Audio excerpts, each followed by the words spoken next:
Hello everyone, this is Dima Rabadi, a research scientist from the Cybersecurity Department of I2R Institute for Infocom Research. We were supposed to meet all in person, but because of this COVID pandemic, we have to stick with the rules and meet virtually. Hopefully by next year, things would become better and we will have better chances to meet again.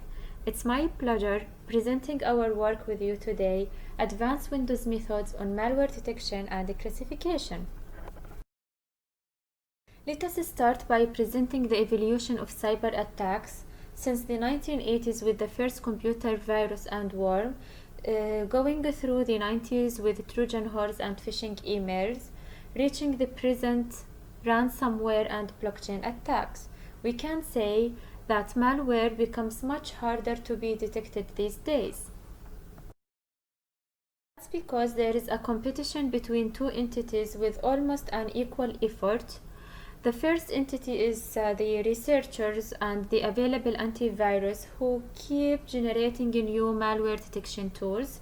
And on the other hand, the other entity is the malware authors or attackers who keep generating new malware and keep spreading them all over the world through the internet. It is true that there is a significant progress in malware detection research. However, it has been noticed that malware detection has increased year over year by only 1%. In Windows system, the available malware detection and classification tools, they do rely on application programming interfaces. API is kind of an interface between the kernel and the user level, and it holds enough information about the program, and to understand the purpose of the program we just need to study its list of API calls. The current API-based malware detectors, they rely on two things. Either calculating the statistical features of API calls, such as the frequency counter, like how many times this specific API call has been called, or finding the malicious sequence pattern, which is mainly used in signature-based detectors. However, any malware author with any simple hooking tool, the malware can interrupt this sequence by shuffling the API calls or by deleting or inserting irrelevant calls. So the frequency will be changed and also the sequence will be changed. So these kind of malware detectors are easy to be defeated by any simple hooking tools. So we're looking for new malware detectors that rely on API calls but without studying the frequency or the sequence. To do that, we have studied the API. API is just a function that has name and parameter, like here copy file function. The name of the API call is just a string, so it's very easy to extract and deal with the API calls. Because these strings, they belong to different categories such as system services and networking or security.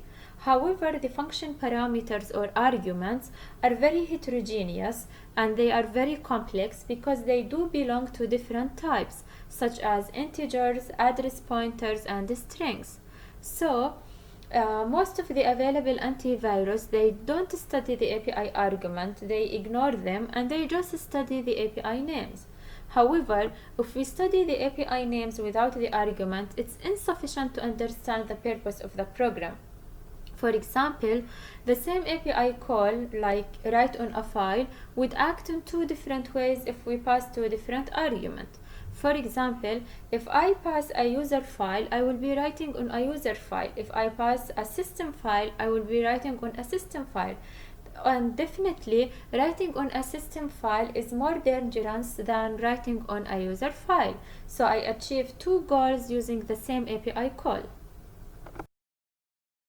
So, as once mentioned before, the heterogeneous natures of API arguments and the complexity of this argument, it makes most of the available antivirus ignore the API argument and just study the API names. or they do study the API argument, but they need powerful processors to extract them, or they need expert knowledge to deal with them.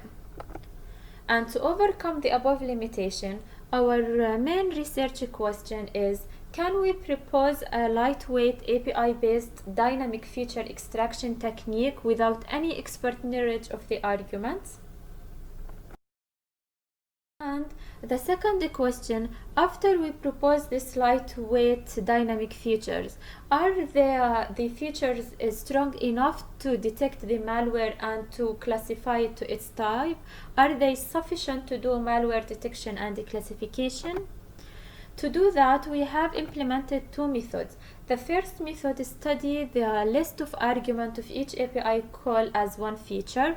So the number of features is equal to the number of API calls. However, in method 2, we study each API call with each one of its arguments separately as one feature. That means in method 2, the number of features is equal to the number of arguments of each API call. And to the best of our knowledge, no research has studied this kind of feature extraction, especially the one mentioned in method 2. So we implemented malware detection technique, and we implemented malware type classification technique using machine learning. This is the block diagram of our approach. First, we collected benign and malicious samples. They are executable samples. We run them in Cuckoo. Cuckoo is an isolated and virtual sandbox. All samples will be running in Cuckoo using Windows 7, and in Cuckoo for each sample there will be a generated report with JSON format. In this report there will be many information about the samples API information. Then we implemented our own feature extraction and generation. So there will be 2-bit vector generated. The first bit vector of method 1 and the second one is for method 2. Based on these bit vectors of method 1 and method 2, the malware will be detected from the benign samples, and then we used again the method 1 and method 2 to classify the detected malware to its types, such as Trojan, adware, etc.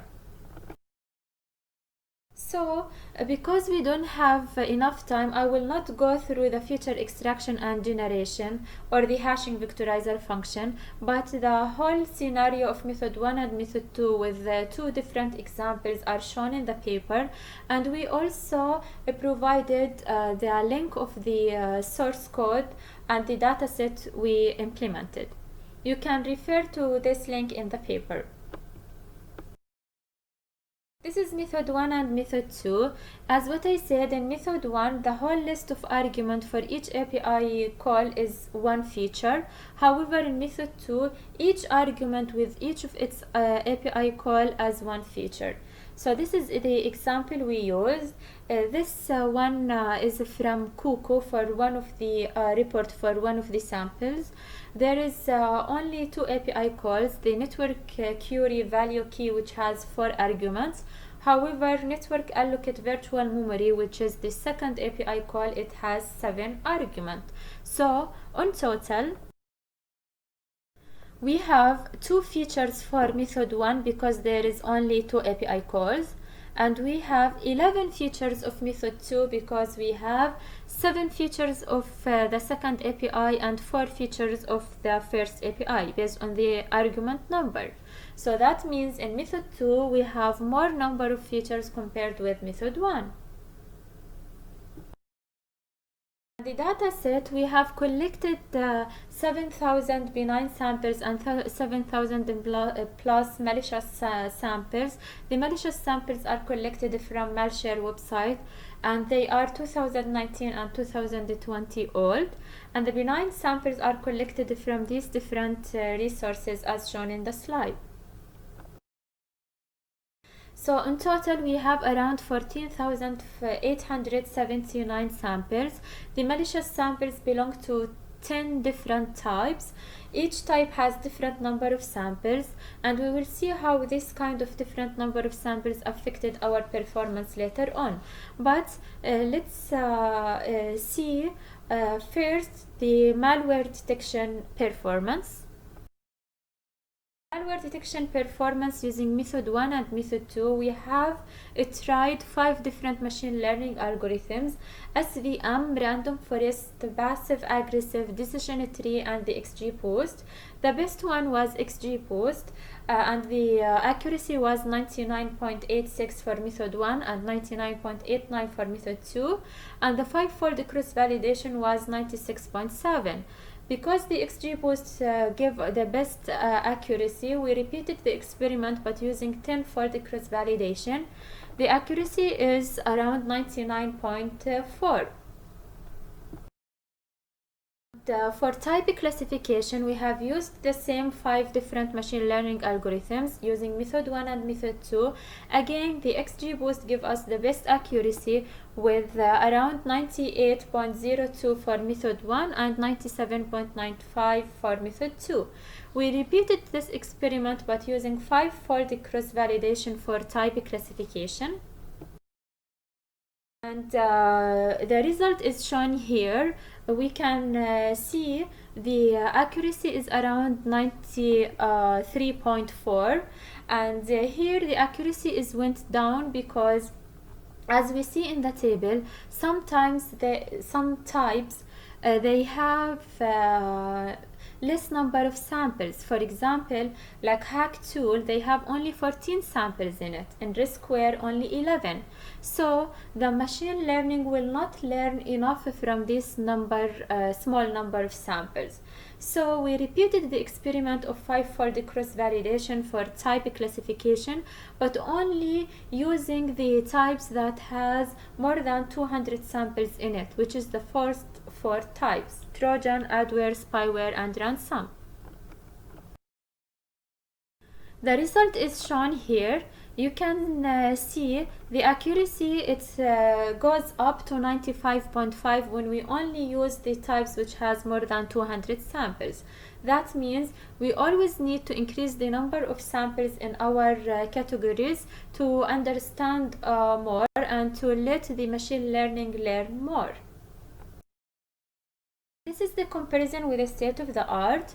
Based on this comparison, we choose paper number 35 because it gives the best F1 score around 97.9. Re-implement 2 papers, this baseline and another paper that doesn't use the API argument, they only use the API calls. You can see our approach gives the best accuracy, the best recall scores. That means our approach will have less number of misclassified malware samples as benign compared with the baseline. Limitation and the future work. We only targeted Windows 7. We are trying to target Windows 10, and we are trying to add more data sets apart from just using 14,879 samples. And we are trying to re-implement this kind of feature extraction but for Android platforms. Also trying to add more types apart from the 10 types we have studied, and of course we are trying to add another feature which is family classification using AV class. Thank you so much and looking forward for your questions.